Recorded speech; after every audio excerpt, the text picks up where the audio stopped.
Bem-vindos ao meu vídeo. Eu vou falar aqui sobre o capítulo 6 da obra Anatomia do Estado de Murray Newton Rothbard. E este livro aqui é da LVM Editora, que é da edição 2018, e vocês encontram facilmente na internet para comprar, como no site da Amazon. E eu queria dizer também que eu vou fazer vídeo aula sobre este novo livro que eu estou lendo, que se chama O Cálculo Econômico em uma Comunidade Socialista. E como eu comecei a ler o livro agora, e nos próximos dias eu devo fazer as aulas, né? Então, vamos seguindo aqui, né? Então, capítulo 6, né? O título dele é Como os Estados se relacionam uns com os outros, né? Então, o Rothbard diz, como o território terrestre está todo ele dividido em estados, as relações entre os estados demandam muito tempo e energia deles, né? Então, a tendência natural de um estado é ampliar seu poder e, externamente, tais expansões acontecem pela conquista de um território. A não ser que o território seja desabitado ou não esteja sob domínio de um estado, toda e qualquer expansão envolve um conflito de interesses inerente entre um grupo de governantes estatais e outro, né? Então ele diz também que a guerra, apesar de arriscada, será sempre uma tendência dos estados, pontuada por períodos de paz e por alianças e coalizões instáveis entre os estados, né? Bom, eu queria também acrescentar que nas últimas décadas há séculos, graças ao desenvolvimento do capitalismo industrial e seu processo de globalização, foi criado incentivos no mundo inteiro para uma relação mais pacífica entre os estados e governos, pois é muito mais barato e vantajoso, lucrativo, você comercializar com outro governo, com outro país, do que gastar energia, recursos e tempo atacando ele. E tem a questão também de que para você criar uma guerra e essa guerra ter êxito, você tem que convencer a opinião pública, né? A gente tem um exemplo que a guerra do Vietnã, do ponto de vista de convencimento da opinião pública, ela teve um certo fracasso. Isso teve um custo muito alto para os Estados Unidos da América. Depois eles tiveram que se retirar do Vietnã. E isso teve muito a ver com a questão de uma mudança na opinião pública com relação à guerra do Vietnã. Então esse é só um exemplo que eu queria trazer. Então a guerra envolve custos, é um risco, a todo estado é um risco, você tem que convencer a opinião pública e você gasta, é um dinheiro muito alto que se gasta numa guerra, né? E como eu disse, o desenvolvimento do capitalismo industrial, ele tem cada vez mais criado incentivos para os países focarem no comércio, que é algo mutuamente benéfico, senão o comércio nem aconteceria e não seria algo voluntário, mas é focar no comércio e evitar conflitos, o que é algo arriscado e caro, né? Bom, temos dois parágrafos aqui interessantes, né? Que ele vai dizer o seguinte, né? As tentativas internas ou domésticas de limitar o Estado do século XVII ao século XIX alcançaram sua forma mais evidente no constitucionalismo, né? Então, seu equivalente externo ou de relações exteriores foi o surgimento da lei internacional, sobretudo na forma de leis de guerra e direitos de neutralidade. Partes da lei internacional originalmente dizem respeito à iniciativa privada, surgidas das necessidades dos mercados e comerciantes de proteger suas propriedades e resolver disputas em todos os lugares. Dois exemplos são a lei do almirantado e a lei mercantil. Então, como eu disse, né? O comércio, a atividade da iniciativa privada de trocas, de comercializar, ela cria necessidades e incentivos de assegurar paz e estabilidade ao comércio, né? Como a gente pode ver aí, que, como ele diz aí, que parte da lei internacional originalmente de respeito à iniciativa privada, né? Que vieram dessa necessidade dos mercadores e comerciantes de proteger suas propriedades. E é basicamente o que eu já disse anteriormente, né? Então, vamos ver o que ele diz embaixo, né? Então, ele diz que o objetivo das leis de guerra era limitar a destruição entre estados ao aparato estatal em si, protegendo assim os civis inocentes da matança e da devastação da guerra. O objetivo da criação dos direitos de neutralidade era preservar o comércio civil internacional, mesmo com países inimigos, da tomada por parte de um dos envolvidos na guerra. O objetivo maior, pois, era limitar o alcance de qualquer guerra e, sobretudo, limitar seu impacto destrutivo sobre os cidadãos dos países neutros e até mesmo dos países envolvidos no conflito. Então, como eu já disse, né, essas leis de guerra, elas tinham o objetivo de impedir essa destruição total entre os governos, estados, né, e ao mesmo tempo elas acabavam protegendo civis inocentes que ficavam livres de uma suposta matança indiscriminada, né? Mas a gente vai ver também que as guerras modernas, né, a Primeira e a Segunda Guerra Mundial, elas se tornaram guerras totais, né? Os países, eles não só o Estado, o governo, o Estado entrava na guerra contra outro Estado, mas automaticamente todos os seus civis cidadãos também entravam nessa guerra, né? E um ápice disso foi o lançamento de 2 bombas atômicas no Japão em regiões que só tinham civis inocentes, né? Porque a gente tem que lembrar aqui que o crime e o desastre que foi as 2 bombas atômicas no Japão, elas não foram em regiões militares ou industriais com o objetivo de destruir a indústria de guerra e militar japonesa. O objetivo disso foi causar terror e mostrar para o mundo o poder bélico militar americano, porque naquele final da Segunda Guerra Mundial já estava iniciando o conflito contra a União Soviética, que seria a Guerra Fria, e os americanos já sabiam perfeitamente disso. Em 1945, a Alemanha e a Itália fascista já eram. Então, os Estados Unidos aproveitou desse momento para mostrar para o mundo inteiro o poder deles, soltando as bombas atômicas no Japão, e isso é uma forma perfeita e excelente de criar medo nos próprios estados inimigos ou até mesmo aliados para impor uma hegemonia militar e econômica americana, entendeu? Então, a bomba atômica no Japão não foi só uma questão de vencer o Japão ou acabar com a guerra. Existia todo um contexto de interesses e jogos políticos por trás. E eu só estou dando exemplo do Japão que, pelo que eu vejo, e não é tão antigo assim, é algo do século passado, de décadas atrás, mas foi um dos maiores crimes da humanidade contra civis inocentes, porque, como eu já disse, as bombas atômicas no Japão, elas foram direcionadas literalmente e unicamente a regiões que só tinha famílias e civis comuns e animais e cidades comuns. Então, é esse exemplo que eu queria trazer aqui para embasar essa visão que a gente vai desenvolver aqui nessa aula, né? Vamos adiante, então. Bom, então a separação quase absoluta entre a vida civil e as guerras entre os estados na Europa do século XVIII era enfatizada por John Ulrich Neff. Então vamos ver o que ele diz, né? Então nem mesmo as comunicações postais eram interrompidas por muito tempo durante a guerra. Cartas circulavam sem censura com uma liberdade que impressiona a mente do século XX. Os cidadãos das 2 nações em guerra conversavam uns com os outros, se encontravam e, se não podiam se encontrar, se correspondiam não como inimigos, mas como amigos. Mal existe a ideia contemporânea de que cidadãos de países inimigos são parcialmente responsáveis pelos atos de beligerância de seus governantes. Os governantes em guerra tampouco estavam dispostos a impedir a comunicação com cidadãos do país inimigo. As antigas práticas inquisidoras de espionagem, juntamente com a observância religiosa e a fé, estavam desaparecendo. Nenhuma inquisição comparável em relação à comunicação político-econômica era cogitada. Os passaportes foram originalmente criados para funcionar como um salvo-conduto em tempos de guerra. Então, durante boa parte do século XVIII, não passava pela cabeça dos europeus abandonar suas viagens a um país estrangeiro contra o qual seu país estava em guerra. Então, esse trecho todo aqui é uma importante evidência da diferença do modelo espécie de guerra que os países, né, do que os Estados-nações se enfrentavam nos conflitos em relação à guerra moderna que se conhece hoje, né? Porque a guerra moderna é conhecida por ser uma guerra total, tanto pelas tecnologias de destruição em massa, né, como no caso das bombas atômicas que foram lançadas 2 no Japão em áreas que só tinham civis, que não tinham necessariamente engajamento com a guerra, né?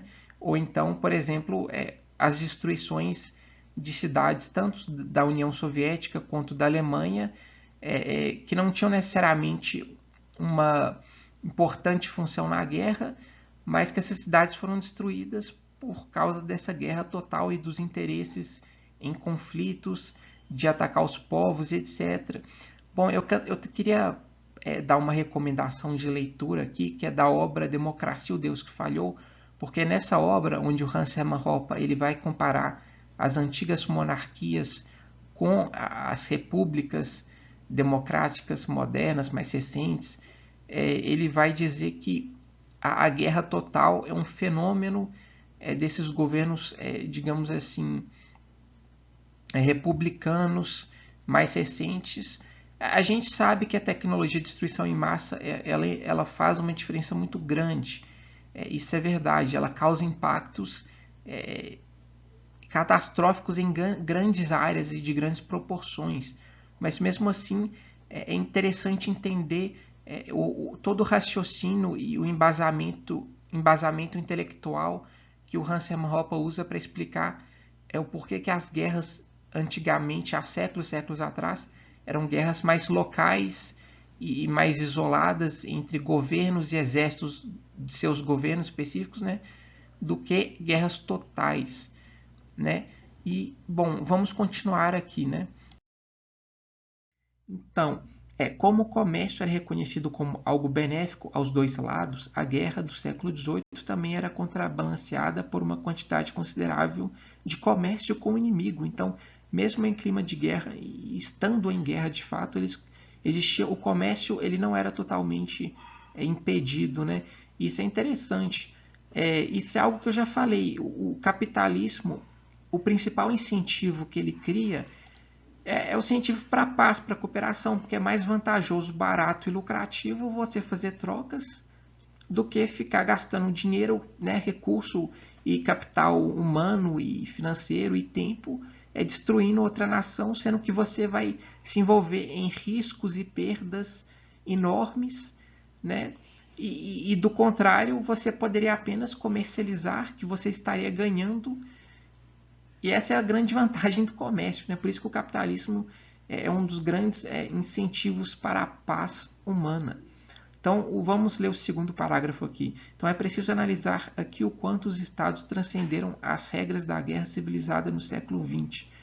Na era moderna da guerra total, combinada à tecnologia de destruição em massa, a própria ideia de manter a guerra limitada ao aparato estatal parece mais estranha e obsoleta do que a Constituição original dos Estados Unidos da América, né? Então, né, como o Rothbard diz aqui, e algo que eu já li também na obra Democracia, o Deus Falhou, de Hans Hermann Hoppe, e fica a recomendação de leitura, né, que na era moderna de guerra total, além da gente ter toda uma tecnologia militar de destruição em massa, essa identificação que as pessoas têm também com o Estado-nação, essa visão coletivista de que o povo e a sociedade e a nação induz toda a nação a ser uma espécie de parte e manifestação do Estado-nação, e quando um país está em guerra, toda a nação vai junto com o Estado participar da guerra e se torna também um alvo vulnerável ao ataque estrangeiro, já que toda a nação, toda a sociedade, ela está, principalmente em países como esses países nacionalistas, inclusive a Alemanha nazista ou a União Soviética,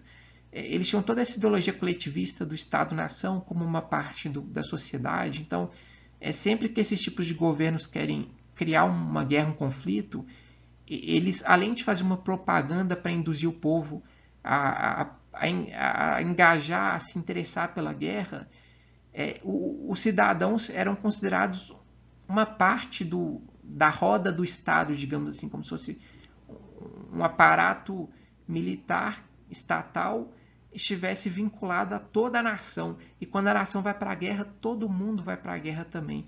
Essa é a visão moderna da guerra, né? Então vamos adiante aqui. Bom, então, olha o que ele diz, né? Então, quando estados não estão em guerra, acordos são necessários para manter as hostilidades ao mínimo. Então, uma doutrina que curiosamente tem ganhado aceitação é a da suposta santidade dos tratados, né? Tratados entre os governos, que ele diz. Então, este conceito é tido como equivalente à santidade do contrato. Mas um tratado e um contrato genuíno não têm nada em comum. Um contrato transfere de forma precisa títulos de propriedade privada. Como o governo, no sentido mais estrito, não possui seu território, quaisquer acordos que ele estabeleça não se configuram como títulos de propriedade. Se, por exemplo, o Sr. Jones vende ou doa sua terra ao Sr. Smith, o herdeiro do Sr. Jones não pode atacar o herdeiro do Sr. Smith e dizer que a terra é sua por direito. O título de propriedade já foi transferido. Então, o contrato do velho Jones automaticamente diz respeito ao jovem Jones, porque o primeiro já transferiu sua propriedade. O jovem Jones, portanto, não tem como reclamar para si a propriedade, né? Então, olhem só, o que o Rothbard está falando é que, inclusive, principalmente na época que ele estava vivendo, né, no século XX, né, que esses acordos entre os países, eles eram santificados, esses tratados que eles faziam eram santificados como se fosse um contrato legítimo, né, como se fosse um contrato envolvendo propriedades privadas legítimas. Só que o território dos países não são territórios, não são propriedades privadas legítimas, não são territórios adquiridos de forma legítima, através de apropriação original, de uma troca, de uma herança, como ocorre entre indivíduos privados, né? Esses territórios dos países não são dos governos, porque eles obtêm esses territórios através da conquista violenta, da imposição, etc., através de uma apropriação violenta, e não uma apropriação original. E então esse contrato genuíno não tem nada em comum, né? Como ele diz, né? O contrato transfere de forma precisa títulos de propriedade privada. Então, como um governo, no sentido mais estrito, ele não possui seu território, como eu disse, né? Então, quaisquer acordos que ele estabeleça não se configuram como títulos de propriedade. Então, além disso, os cidadãos, as pessoas que vivem num determinado Estado-nação, eles não pertencem ao governo, ao Estado, e esse governo-Estado não terá herdeiro, porque basicamente ele não é nem legítimo para começo de conversa. Então, esses tratados, essa suposta santidade dos tratados entre os países, na verdade, eles são bem inseguros, além de legítimos, porque eles podem ser rompidos a qualquer momento, porque, por exemplo, basta o governo cair, seja por uma revolta interna popular ou até mesmo por um processo democrático, alguma mudança interna, que o próximo governo não vai levar tanto a sério esse tratado, né?